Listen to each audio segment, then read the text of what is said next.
Hello, welcome to my channel. ഇന്ന് നമ്മൾ ഉണ്ടാക്കാൻ പോകുന്നത് അമരയ്ക്ക തോരനാണ്. ഇത് കുറച്ച് വാടിയ അമരയ്ക്ക, കുഴപ്പമില്ല, നമുക്കിത് വെച്ചും അമരയ്ക്ക തോരൻ ഉണ്ടാക്കാം. ആദ്യം അമരയ്ക്ക എടുത്ത് നല്ല ഭംഗിയായിട്ട് കഴുകി അതിൻ്റെ തലയും വാലും ഒക്കെ കളഞ്ഞിട്ട് നമ്മളതിനെ ഇങ്ങനെ കുനുകുന അരിഞ്ഞെടുത്തിട്ട് അത് നമ്മൾ ഒരു ഏത് പാത്രത്തിലാണോ നമ്മൾ അമരയ്ക്കത്തോരൻ റെഡിയാക്കുന്ന ആ പാത്രത്തിലോട്ട് അതിട്ട് വെച്ച് ആവശ്യത്തിന് വെള്ളം ഒഴിച്ച് ഉപ്പും ഇട്ട് അത് വേവിക്കാനായിട്ട് വെക്കണം. ആവശ്യത്തിന് കുറച്ച് വെള്ളം മതി, ഒരുപാടൊന്നും വേണ്ട. ആവശ്യത്തിന് വെള്ളം ഒഴിച്ചിട്ട് അതിലേക്ക് നമുക്കിനി അരപ്പ് റെഡിയാക്കാം. അരപ്പെന്ന് പറയുമ്പോൾ കുറച്ച് തേങ്ങ, കുറച്ച് മതി, ഒരുപാട് വേണ്ട, കുറച്ച് മതി. ഒരു പച്ചമുളക് നമുക്ക് ഓരോരുത്തരുടെ എരിവിനനുസരിച്ച് ഇടാം. ഇവിടെ വലിയ എരിവ് വേണ്ട.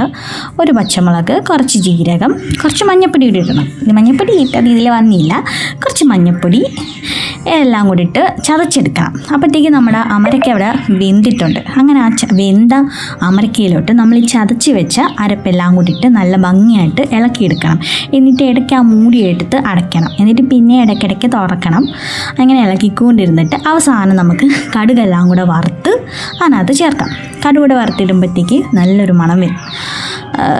ഇവിടെ ലാസ്റ്റ് വരുന്ന മലക്കറിയാണ് അമരയ്ക്ക. കാര്യം പൊതുവേ ഇവിടെ ആർക്കും അങ്ങനെ അമരയ്ക്ക ഇഷ്ടമല്ല. അങ്ങനെ അവസാനം നമ്മൾ അമരയ്ക്ക തോരൻ റെഡിയായി. കുഴപ്പമില്ല, അത്യാവശ്യം നല്ല ടേസ്റ്റ് ഉണ്ട്, കഴിക്കാം. കാണുന്നതിനൊക്കെയല്ല, എല്ലാ തോരനെയും പോലെ നല്ല മനോഹരമായൊരു കാര്യമാണ്. ഇതെൻ്റെ ഫസ്റ്റ് വീഡിയോ ആണ്. വീഡിയോ ഇഷ്ടപ്പെട്ടാൽ ലൈക്ക് ചെയ്യണം, സബ്സ്ക്രൈബ് ചെയ്യണം. താങ്ക്